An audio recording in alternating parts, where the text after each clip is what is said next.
Hey guys, Jay here from Average Outdoor Adventures, and I'm coming to you today talking a little bit about generator maintenance. Um, I have a little 2300 Jenkins that I use out when I'm overlanding and such, or when I'm camping. I've used it a lot, and I just wanted to kind of go over today a little bit of the maintenance that you got to do on it. We'll talk about spark plug change, oil change, and I'm also going to pull the carburetor apart, pull the jets out and clean them up. Today's age, you get, even using ethanol free fuel, you get a lot of crud and crap in especially the small inverter generators. You know, they don't have filters and stuff, so you end up with junk in your jets. So I'm going to show you how I take it apart and clean it. I do that probably twice a year. I do the oil change twice a year, just depending on how much I camp. So just kind of wanted to go over it a little bit with you today, especially if you have this same style generator. There's this generator under a whole bunch of different names. Basically, if you bought a small inverter generator off of Amazon with different names, it's most likely this same generator. So hopefully it'll help some of you guys out there with this kind of stuff. So we'll get into that. All right, so you can see I have this Genkins GK 2300i. It's a 2300 starting watt, 1900 running watt generator. It's perfect for my needs. Sometimes I wish I could have a little bit something bigger, but I also don't want to lug around a big heavy duty generator. This thing weighs about 40-50 pounds, and it's, you know, about the size of a small suitcase, so it works well. So kind of going to go over a little bit with that right now. All right, for starters, they're going to tell you to do an oil change by removing that little window there with a little Phillips screw. However, to me, why do I want to fight that little window? I'm going to take this whole front end off, and I'll get back to you in a minute and show you what it looks like once we take all that off. All right, to take this front cover off, there's going to be 4 Phillips head screws. 1, 2, 3, and 4. Once you take that off, this will come apart. Kind of ignore some of the parts that are missing. Obviously, there's a carburetor missing, spark plugs missing, because I've already started tearing this thing down, and I decided, hey, why not do a little video of what goes on here so that maybe it could help a few of you. So as you can see, right down here is your oil fill and oil drain. There's not an oil drain plug on the bottom of this generator. Everything goes in and out through that hole. So the easiest way that I've found to do it is take the whole front off, get yourself where your generator is on a bench, and then right below it, you're going to put a drain pan. As you can see, I've already drained the oil out of it. However, it's very simple. You're just going to pull this drain plug,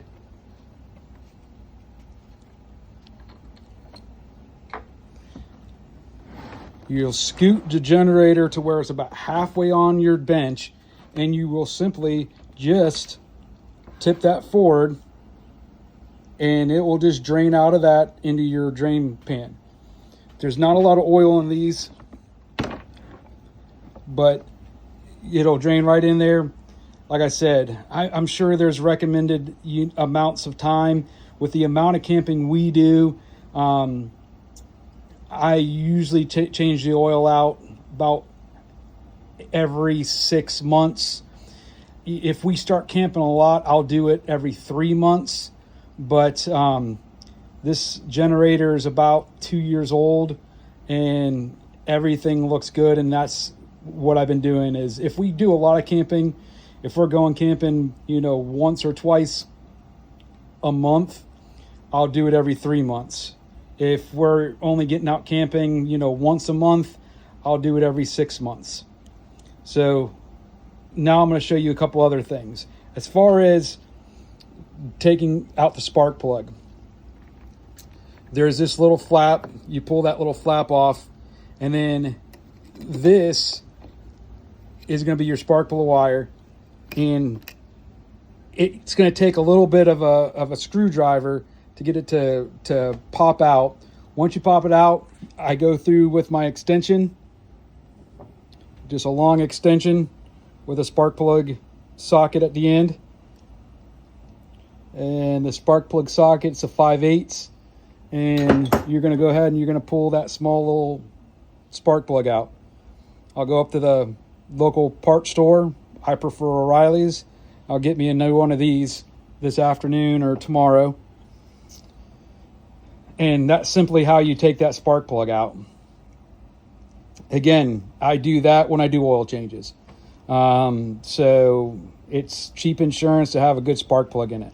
Now, the last thing that you got to do is, like I said, right here is going to be your air filter. Air filter, just one single screw in the middle. Cover comes off, uses a foam air filter. This you can literally just clean and dry and put it back in. As far as pulling the carburetor off, to pull the carburetor off, you're going to have to split the case. And to split the case, you're going to take your fuel fill off, and you're going to take this bushing off. It's going to be the first thing you do.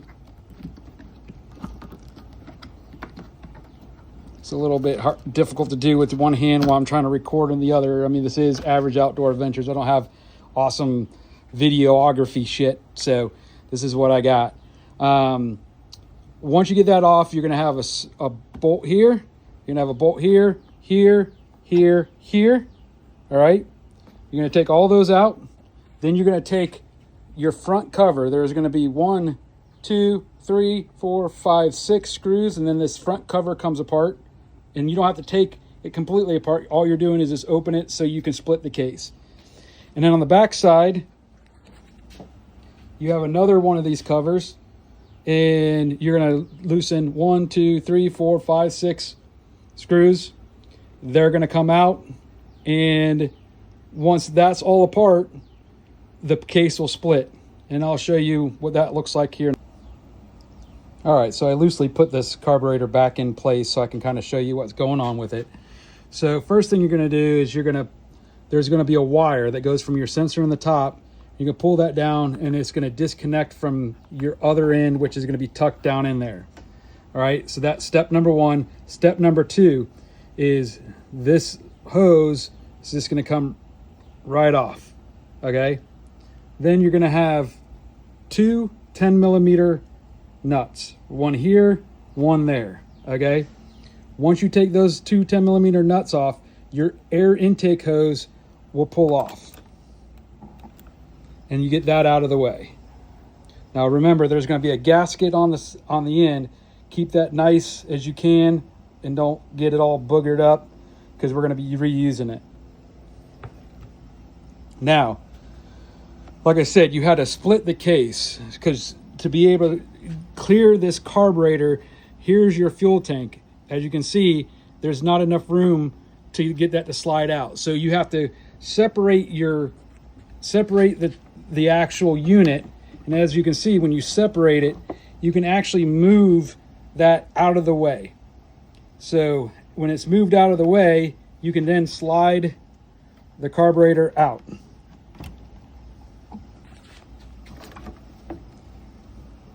I'm gonna have to pause this for a second. I'll be right back. All right, so once you slide it out, as you'll see, you have your throttle cable. Your throttle cable, as you can see, there's going to be a Phillips head screw that you're going to have to loosen, which is right there. And then up here, you loosen that one too. This one right there, all right? And this one, where my thumb is, all right? Those two you loosen, and then you're going to be able to slide that cable completely out, and then boom, there you have your carburetor, all right? There's no need to buy a new carburetor. I'm going to show you the jets that get clogged, and you'll be able to put this thing right back together. As you can see, there's a gasket. That gasket is reusable. I've reused it multiple times. If you need to get a new one, I'm sure it's available on Amazon, or just cut yourself out one with just some gasket material. But I've reused it multiple times and never had a problem.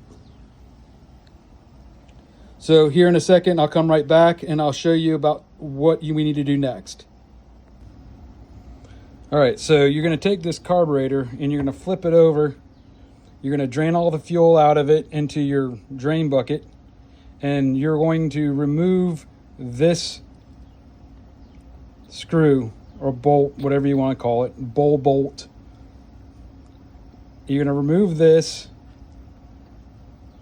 and once you remove that, there's going to be a gasket on it that you need to keep and not lose or make it disappear.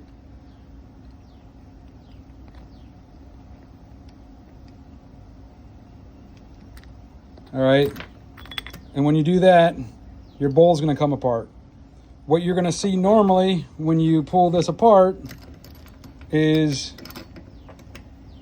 you're going to have your float, and your needle is going to be right in there.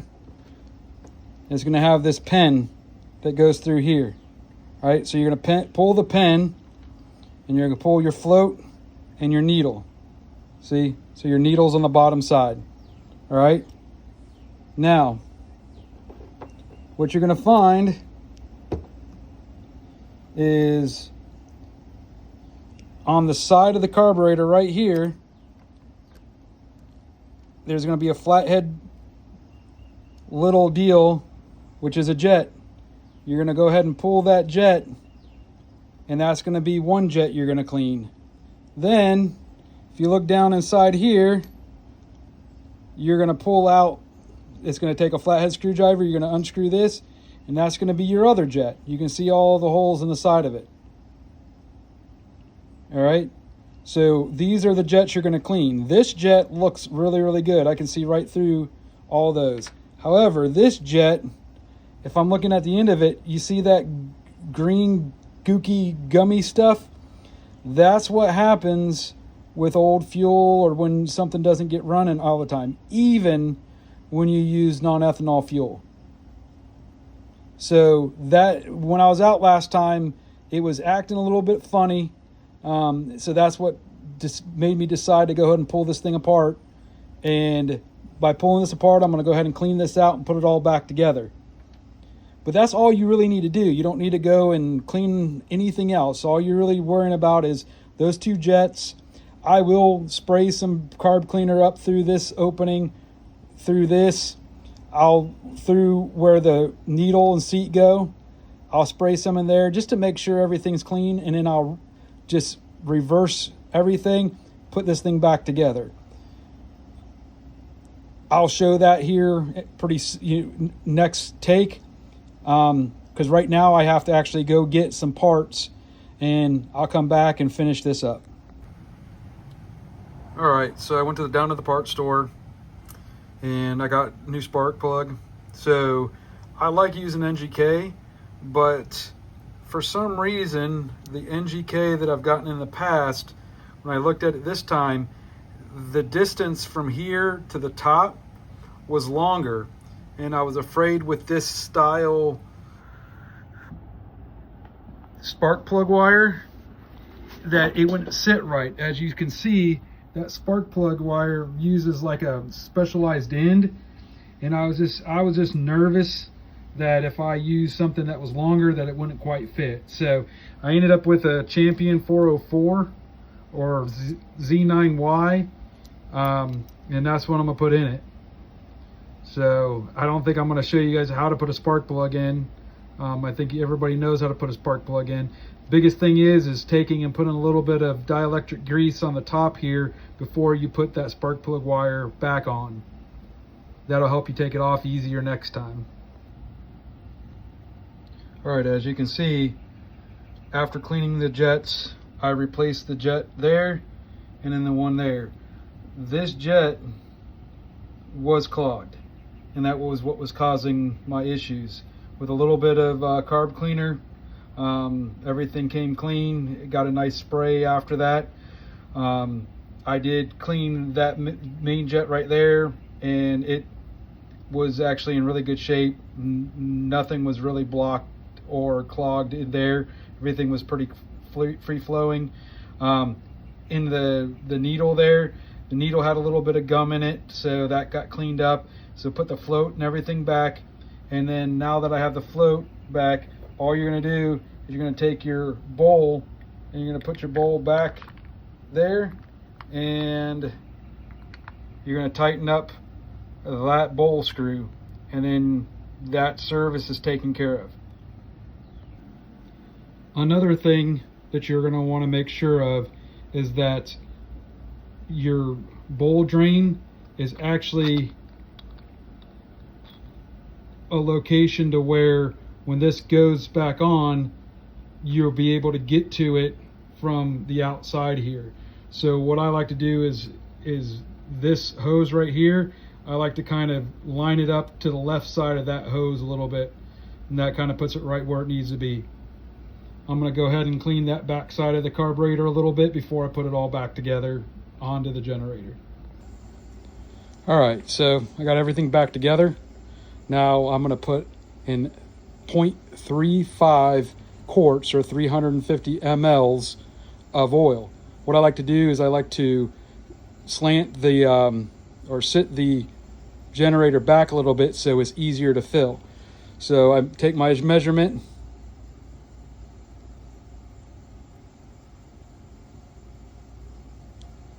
and oil goes in. So what I use is I use 10W30 AMS oil, small engine. It's what all I've ever used in this generator, and it does a great job. Never had any issues. All right, so I'm gonna get her all buttoned up and we'll give her a start and see how she does. All right, there she is, all buttoned up, ready for the next camping trip. You know, I already pulled on her a couple times to get her to start. After you drain the bowl, it's going to take you a couple pulls to get everything flowing again, but check out how nice and smooth this thing runs now. So we'll go ahead and throw her on choke.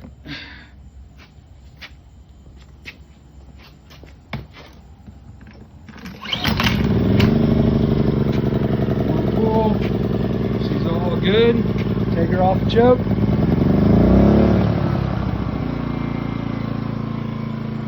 And there she does, just burn away.